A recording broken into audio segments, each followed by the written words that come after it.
Hi everyone, this week's podcast is a continuation from last week's, talking to M. Baker about her life and journey. Hope you enjoy. So you started off with the exam, and then you went in and you looked at what you had left over money-wise. Yeah. And then what did you didn't go into full-time student with all those other students and stuff? So I applied for uni. Obviously, you've got to apply to get in, and I got accepted, which was great. And then I got accepted at the beginning of 2019. I got accepted, but I deferred it for the first 6 months while I was making sure that I could financially cope and setting myself up. I wanted to make sure I had about $2,000 saved as a backup in case anything went wrong, because I knew I wouldn't have any extra cash. My car, something went wrong with my car. So I was saving that $2,000 as hard as I could. I was selling things on Facebook Marketplace. I was, trying really hard to get that buffer. Yeah. I was even doing some babysitting on the Friday night before I started work when the kids weren't with me to get cash, you know. So once I'd saved the $2,000, I knew I was into uni. Instead of going straight to full time, I started part-time. I did 1 unit while I was still working, because I was working 2 part-time jobs. So I had 2 days a week at home by myself. So I was like, I can do this. I'll do 1 unit, because I needed to know in myself that I would actually cope. I didn't even know whether my brain was actually smart enough to do a uni degree, Like I was 33. Yeah, it's funny. It's funny you say that, but I suppose once you've done school and then you left in year 11, so then to actually then go, right, well, I'm going to go back to uni at 34. It's like scary. You've had a long period of time of not learning, and so it's like, well, maybe it's changed. Maybe it's, can I do this, I suppose? Wow. Academic, am I smart enough to actually pass a university unit was really daunting. It was like can I do this? And half of me knew that I would be good at being a teacher because I was so good at my job and I felt comfortable and I felt confident. Yeah. But that's very different to actually completing a university degree. That's so exactly right. And I suppose and you can be very personable and get on with the kids and all of those sort of things. But then when you've got to actually do the not the hard work, because that's not the hard work, but do the academic stuff. Yeah, that's a little bit different. Yeah. And it's a completely different type of intelligence. It's a completely different type of using your brain. And I hadn't really, my job, I was quite naturally good at. I hadn't really used my brain in a really academic capacity for a very long time.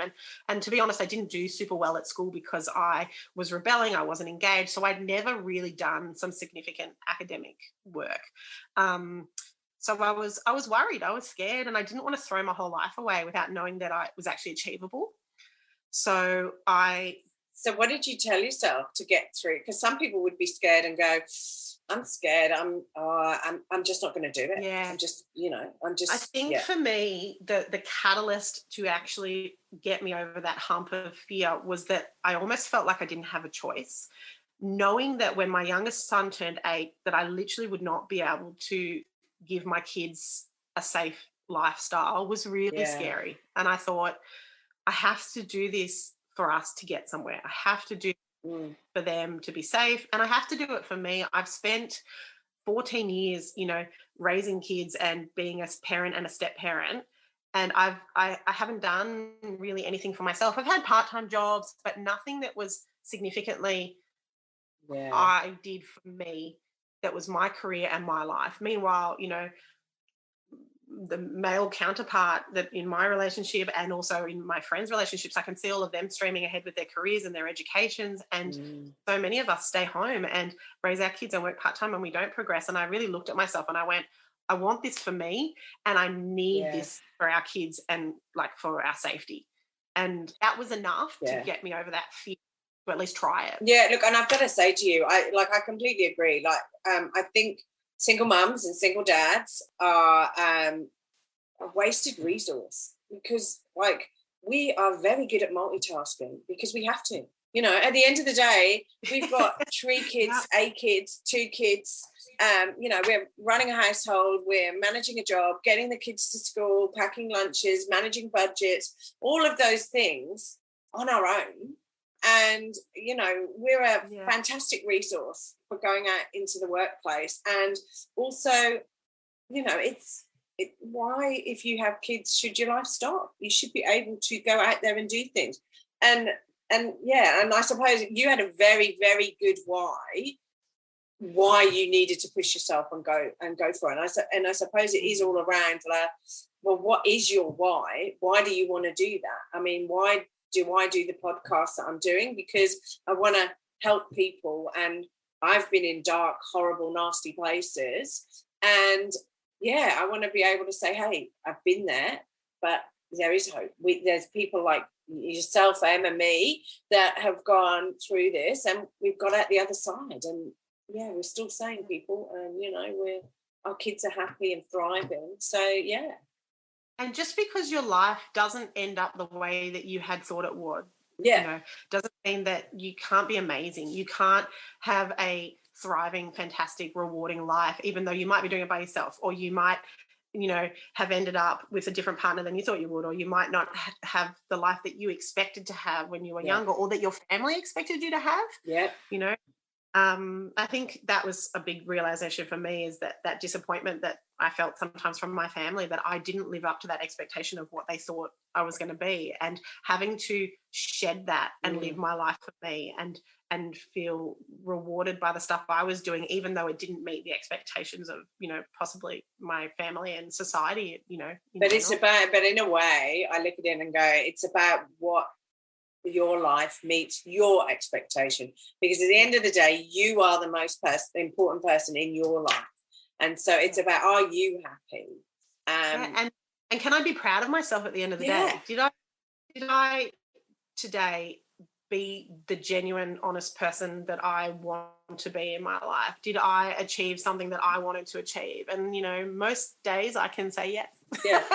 Well, I'm pretty proud of that. You know, I mean, you know, like at the end of the day, none of us are perfect. And I suppose that's why the title of this podcast is Strong, Single and Human, because at the end of the day, we're all human.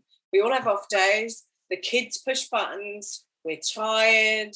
We have 10 minutes of the kids screaming at us because they, you know, want to have the TV on a different channel, or, you know, or the kids are fighting, or, you know, anything and everything can happen, and we're all trying our best, and we're all just trying to get through the day and just be happy.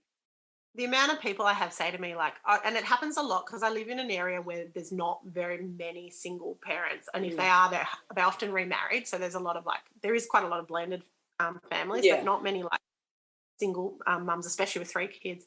And I have a lot of people say to me, I don't know how you do it. And, you know, it's been interesting. For a long time, I didn't know how to respond to that. And I sort of realized one day, you know, it's not like we have a choice. You know, as single parents, you do it because you have to. You know, you get up every day and you do what you need to do to get through the day, and you just manage and you just cope. And it's actually, like you said, it's this amazing capability and resource that we have, because, you know, at the end of the day, it makes us amazingly effective, you know, at time management and task management and multitasking, and, you know, and we just cope and we manage. And it's one of those things that you just automatically build up over time as a single parent, because you have to. You do. And you know, I've got to say that, you know, the first couple of years of being a single parent were bloody hard. And I'll have to beat that out. But, you know, at the end of the day, they were hard. And I feel I'm now 3 years in, and I now feel as though I'm getting this. But not every day. Not every day. And not every week. Yeah, exactly. But, you know, I've sort of go, okay, I have a routine in my life. You know, thank God, in a way, thank God for COVID. I mean, you know, I'm in Melbourne, so we had 3 months of lockdown, and I had a 5-year-old in lockdown. But if I hadn't have had COVID and I hadn't have had lockdown, I probably wouldn't have the same relationship that I've got with my son now.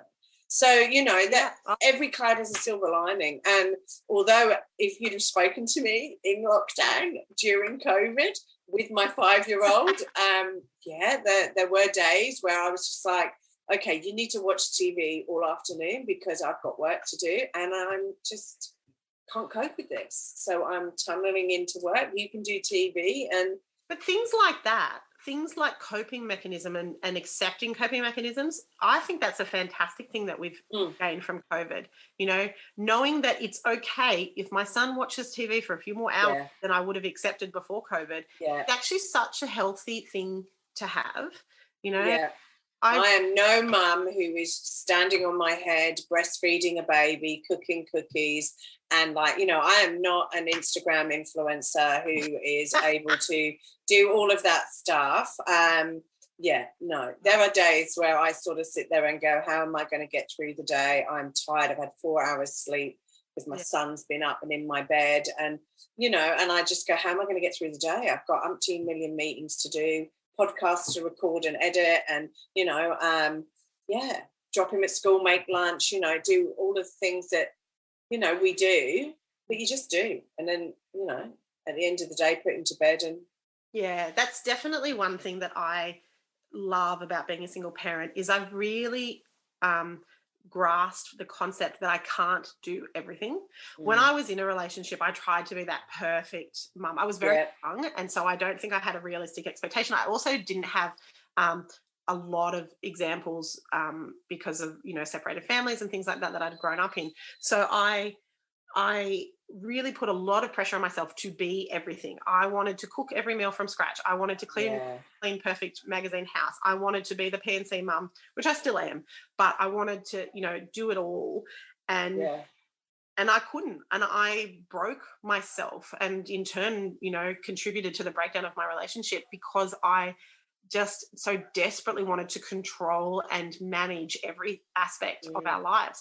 And it wasn't until being a single parent that I realized I don't cope when I do that to myself. And nobody, my children don't cope, we don't cope. And so I had to learn what tasks I could compromise on, what tasks I needed help on, what tasks I could let go completely and just go, you know what, stuff it. I don't need that in my life. You know, I'm going to sacrifice that. And there was a few things that I got help with that I would never have dreamed of getting help with. So I have a client once a fortnight. She does my bathrooms. It's $50. So it's, you know, something that I make a sacrifice. I don't get my nails done. I don't really wear makeup. I don't buy a lot of clothes. So instead, my thing that I do for myself is I have a cleaner. She comes once a fortnight. She does my bathrooms and the floors. And that, you know, that outsourcing of that job for me is enormous. The pressure and the stress that it takes off me. Like some people hate doing laundry. Some people hate cooking. I am terrible at cleaning bathrooms. Well, look, mine is I don't iron anything. My mum has a fit because she goes, I can't believe you don't iron anything. But I go, it washes, I put it out on the line, I bring it in, I fold it up or I hang it and I don't iron it. And if I need to iron it, I iron it when I'm about to wear it because it saves me time. Exactly. So, and you probably save yourself hours a week that you then use in other aspects of your life. You use it to do a podcast or you use it at work, which in turn makes more money, you know.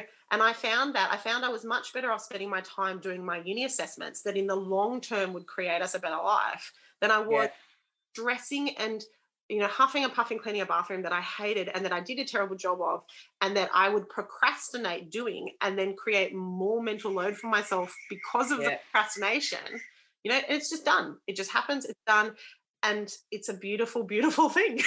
I know. No. And look, I completely agree with you. I mean, look, and I agree. Like at the end of the day, if you decide that having somebody come around and clean the house is more important than getting your nails done or getting new clothes or whatever, that's great because that's helping you. And it's around assessing what you want to do, what you need to have done, and what, you know, some people it wouldn't be, but that's okay. We're all different, unique people. So and I do things a lot differently to I would have before. I don't ever try and manage a whole task at once. You know, I don't go and do washing and then try and fold it all at once. Every single night before I go to bed, I put on one load of washing, and every single morning I hang out one load of washing. And I find as long as I do that every night and every morning, I don't get this giant pile up. Like I used to have a couch covered in laundry, you know, that would be this constant like, look, I've got 3 days of folding to do. You know, little tiny things like that. You know, my kids make their own lunches. We come home from school, they unpack their bags, I wash the lunch boxes, and they make their own lunches.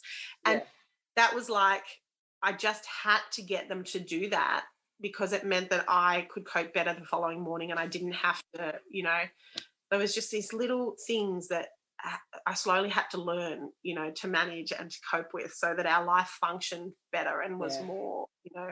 No. I completely get you. So have you finished your degree then? How long have you got left to do? So I'm technically at the moment halfway. It's a 4-year degree. Okay. Blimey. So I did some part-time and then I went to full-time once I realised I was okay. I jumped in and went full-time and quit my job, which was one of the scariest days of my life. Oh, gosh. Yeah, my boss was over the moon for me. She was really happy. She was really supportive. So that helped, but I was still very nervous. It's very scary, Yeah, but it was fabulous. I love uni. I love all my young friends who make me feel very old. They'd make me feel really old then, so don't go there. Yeah, but there's a few other mature age students too, so I'm not on my own, so that's really nice. And I've realised I'm actually very good at it because mature age students have a lot of life experience. Yeah. You know, and we're not out partying and drinking. We actually want to be there. We're really focused on it. So I actually do quite well at uni, which I was very surprised. Yeah, it was really nice. It was a nice little bonus actually and a reward to the whole effort it was to get there. Yeah. So I have done a year of uni online, which was not fun. Yeah. No, I can imagine. Yeah, so they switched us over to online.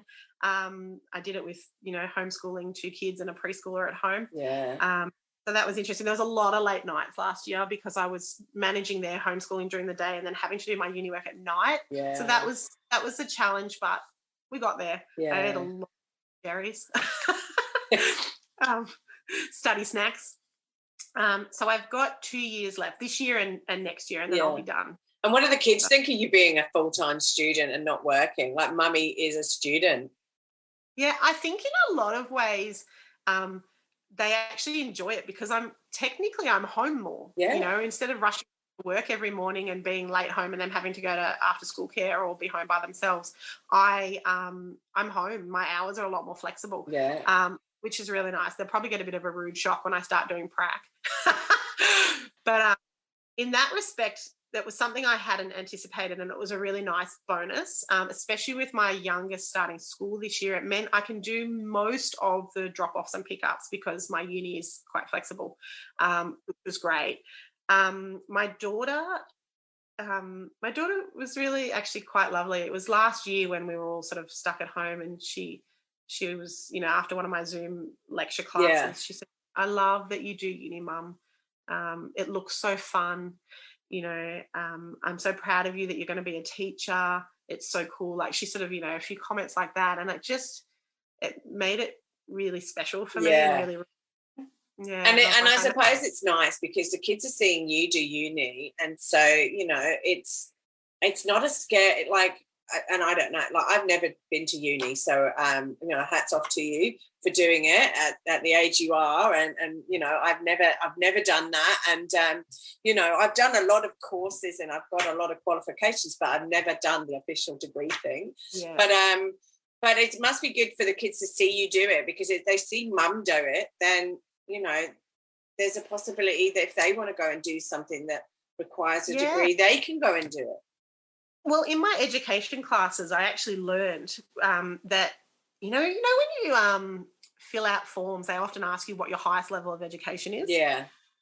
So all that kind of like statistical information that they gather, one of the reasons they do it apparently is because you have a much higher chance of having a tertiary education yourself if your family members have had one. Oh, yeah. And it's like a proper statistical, you know, fact. And I found that really interesting. And like, my sister went to university, but neither of my parents did.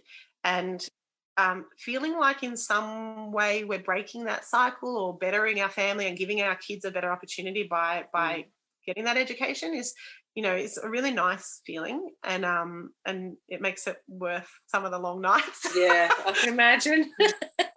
Yeah. So what's your plans after uni then? So what happens next? Yeah, so I will hopefully pass everything as long as I pass all my subjects. There's no hopefully, you pass. Yeah. Come on, think positively. Some days I want to just throw it all in the bin. Yeah. But if as long as I pass everything, I should graduate on time just before my youngest turns 8. So I'll graduate hopefully in the December, and he'll turn 8 in March. So that gives me sort of, the start of the next year to find a job. Oh my gosh, I know. Yeah. I sort of have in the back of my head, I have the hope that because I have quite a lot of experience in schools already, that it will be relatively easy for me to find a job. Knock on wood, that may not be the case. Yeah. In that case, I will hopefully just do casual teaching until I get a decent job, which is still, like, casual teaching is still better money than I was on as a LSO. So that's a nice kind of backup in my mind that even if it doesn't go exactly as I want it to, that will still be safe. Yeah. I'm already thinking about possibly doing a master's afterwards. Fantastic. Well, yes, that's one of the words I would say. Oh my gosh, no, that's awesome. Yeah, I sort of figured, like, I'm already in study mode. If I just continue, maybe then it won't be such a shock, trying to leave. And if you enjoy it as well. Yeah, and it's actually interesting how much I've enjoyed the actual learning part. I love reading. I love gaining all the knowledge, and I love feeling like I'm doing something that's improving me and is for me as a human and not just me as the mum slave, Yeah. Yeah. Yeah, so that may be the case. I may be completely burnt out and just be like, no, stuff it, I'll just teach for a while. But then the plan after that, I guess, which I would really love to do, is to save a deposit for a property, because I feel, once I've got a decent income, that would be my next big goal, would be to really try and buy us a home. Yeah, no, that's fair enough. Whereabouts are you? I'm in Sydney. So it's pretty expensive here. Oh no. Well, I'm in Melbourne, so I definitely feel for you. Yeah, no, exactly right. No, yeah, we're in the 2 most expensive cities in the country, I think, at the moment. But it's all good. It's fine. There's always hope. That's it. And I mean, you've got to start somewhere, right? If I can at least maybe get a small apartment as an investment or something, just yeah. And that's what a lot of people, I know that's what a lot of people are doing, is they get a small, they get a 2-bedroom apartment or whatever, and have that as an investment, which gives them a foot on the ladder to then actually be able to progress onto that bigger property. And, that investment can then contribute to paying off your rent, because you're getting somebody renting from you to give you an income or something. So, there's a whole myriad of different things you can do. So, I know exactly what you mean. And it might not be the sort of, black and white, this is the way you thought your life was going to go plan.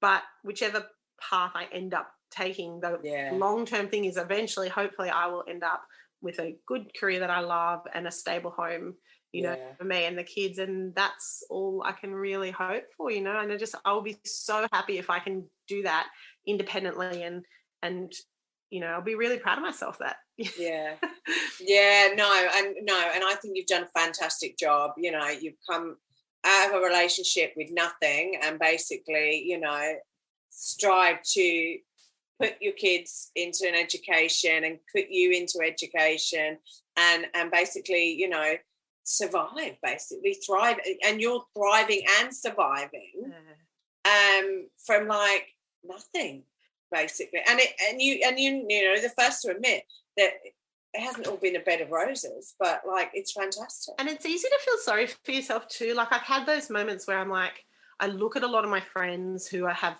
great marriages, or at least good marriages, who have really supportive family, and I have had those dark moments where I'm like, why did my life not work out like that? Why have I not got that support that they've got? You know, why is it that my life seems to be so much harder? And then I really have had to work on not doing that and stopping myself and being super grateful for what I have. Like, I have incredible friends, particularly my best. You know, she has been the best support network for me, and I am super grateful. Like, I can't even tell you, she is worth her weight in gold. The things that look, and I completely agree with you. Like, I'm in a foreign country because I wasn't born here, so I moved here 13 years ago, and oh God, if it wasn't for my friends, and you know, thank God for Facebook, would I be saying this? I don't know, but like FaceTime and being able to speak to my mum and dad every day. My son being able to, I mean, you know, there have been times, especially during lockdown, where he would sit there and go, I want to speak to Nana because I don't want to speak to you anymore, because we've been locked in a house 24/7. And good old Dan had said, no, you only got 5Ks to walk. So I mean, you know, after a couple of weeks of walking just 5Ks from the house, my son was like, really, we're going to do this again? So, you know, it's only natural, you know. He's going, obviously, we're going to walk around the block again, or you want me to ride my bike around here again. So, you know, so he was like, I need to talk to Nana. And like, we'd speak to my mum and dad. It would be very early in the morning in the UK, but we'd speak to them every morning at our dinner time, their morning. And 9 times out of 10, they were in bed because they were tired. So, yeah, you know, thank God for that. And like you, I've got friends who all the way through my relationship and also the separation phone me every week. Hi, I'm just phoning, you know, how are you? Check in. And oh my God, you know, they're just, I'm indebted to them. You know, I don't think I would be the person I am today without those people. And knowing in your mind and in your heart that you're not alone is massive. Whether it's, you know, a close friend or a relative that's close by, or a relative that's far away, or a decent neighbour. I've had some fantastic neighbours as well, you know, or the psychologist, just knowing that there is somebody somewhere who gives 2 cents about your life and who you can call in that hour where you're in tears and you're not coping, you know, and they don't even have to actually physically do anything to help, just be there to listen. You know, having a support network and building a support network of some kind is so valuable. I just... Yeah, like I agree with you. And like, you know, sometimes I sort of speak to my friends and go, right, I need you just to talk me off the ledge because I'm on the ledge at the moment and I'm just going to rant for 5 minutes and then I'll be fine. And like they're like, oh, okay, here we go then. We'll just sit back. We'll just get a coffee and wait for things to come through. Yeah. But yeah, no, and you know, I completely agree with you because it's extremely lonely being a single parent because it's not as though you can go out and socialise and do things because you've got the kids to look after. That actually does get easier, I've noticed. I didn't, until I stopped and looked at it in retrospect, I used to be extremely lonely. I used to really not cope with the evenings by myself, and hence why, you know, I would fill that space with dating and apps and things like that. And but I really, as the time goes on, I mean, we're 6.5 years, almost 7 years down the track now. I've become really comfortable with my own company. And now I'm at the point where, and I'm quite an extroverted person, I tend to need other people and need energy and socialization. But I've now come to the point where if I have a day without kids, I can actually often choose to be by myself, either at home or to go and do something alone. And that for me is a real revelation. I was like, wow, look at where we've come to, where that loneliness has actually become comfortable, you know, and re-energizing, whereas before it was scary and me too. Lonely. I can't I don't have my son this weekend and I'm like, I can't wait. Like I love my son and I miss him to bits, but I'm sitting there going, oh my God, I get all this time. I can read, I can catch up on Netflix, I can, and I don't actually want anybody in, you know, to come to, I mean, I do. I love having friends visit and stuff like that. But I'm more than happy to just not do anything. Go to the beach and go and walk. I live near the beach, but go to the beach and walk on the beach for 2 hours. Listen to a podcast. Go and sit in a coffee shop. It's so important. And to get to that place where you're comfortable with yourself enough to to be out in public by yourself and not feel, you know, alone, or not feel like you need somebody with you to go to the new coffee shop, you know. It's really nice. It's a nice sort of comfortable thing. Think you and I have, like, we've definitely gone through a lot and come out the other side. It's great. It's brilliant. Thank you so much for coming on the podcast. It's brilliant talking to you. I mean, crikey, we've been talking for ages, but no, it's great. No, it's lovely to hear about your journey and everything that you've actually been through, and it's getting out the other side and stuff like that. Now, I ask this question to everyone who's on my podcast: if you could have a superpower, and I know we're super in lots of other ways, but if you could have a superpower, what would be your superpower? Gee, it's funny, you know, if you had asked me that question maybe 3 years ago, I probably would have given you a completely different answer. But today, you know, with my current life, and I guess my plan for the future and my career path that I really want to be on, I think it would actually be the power of being able to remember everything I hear and read, like having a super amazing memory. Super memory. Yeah. And that sounds like a funny superpower, I guess, in a way, but, you know, because I, you know, rely so much on my memory for work and for learning, and then the ability to be a good teacher as well and be able to have enough memory capacity for all the facts and stuff to make me a great teacher. And just, I think I've really realised as well how valuable education is. Like, I've been doing a lot of reading on feminism and equality and things like that, and really trying to better myself, you know, in those respects. And if I could just remember it all better. Yeah, I know. Don't go there. I'm getting old and I can't even remember where I leave my car keys. So I know what you mean. Yeah. You know, it's so funny. It would just be wonderful to be able to read a book and remember all of it so you could use it better. And it would make you better at your job, and, you know, you could earn more money. And I would love that. Yeah, no, that's fair enough. No, that's a fair, no. As I get older, I'm definitely needing that superpower. I know, definitely. All I want, and well, and also, I mean, you know, you've got 3 times baby brain. I've only got 1 times baby brain, so fair enough. Yeah, don't. That is such a real thing. Anybody who says that's not true. No, it's rubbish. Baby brain, definitely. Hormones, God love them. And the amazing thing about how much stress affects your memory, I've really noticed that the more stressed I am, the worse my memory is. Well, and I really need it to be the opposite. It's very funny because I have a lovely, lovely author coming on who has actually researched stress on the female brain. And so she's actually looked really in depth at how stress affects the female brain, but then also about what we can do to actually feed the brain. So how we can actually feed our brain to make it better. So watch out for that coming forward. Okay, I will definitely. Definitely. I've actually she's got a recipe book that's all for feeding the brain and stuff like that. So I bought that, and I'm doing recipes and bits and pieces out of that. So I said to her I would feedback on how my brain is doing, because it's not doing very well at the moment.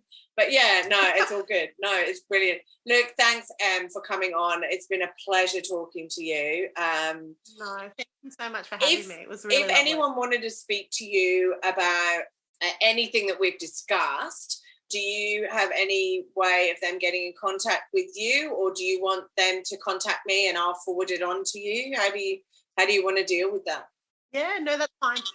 I've got an Instagram page that I sort of chuck up a few single mum things and just, you know, try to be honest and real on there. So that's called Single M +3. So they can jump onto Instagram and just send me a private message or tune into that. I'll post the details. I'll post the link as well on our details so that they've got that. But great. Awesome. Yeah. I love having other single mums, you know, join in and feed me stuff, because we all have such different journeys. It's really nice to hear from other people and have, you know, those conversations. So that would be great. No, I completely agree with you. We do all, they're similar, but they're not, if you see what I mean. And we do have completely different journeys, and we all should, single mums, single dads, we all should stick together and help each other through this. No, I completely agree. Look, it's been awesome talking to you today. Thank you. It's been brilliant. Okay, thank you. Thank you.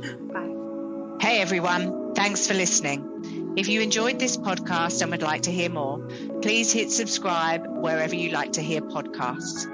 If you'd like to support us further, share this episode with your friends and family on all the usual social media platforms that you're normally on.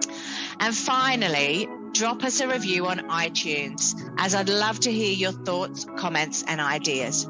It all helps me to understand and produce awesome content that I know you're going to want to hear, like this. If you want to check out past episodes, write to us, appear on the podcast, or for links, resources, and show notes, go to our website, www.strongsingleandhuman.com.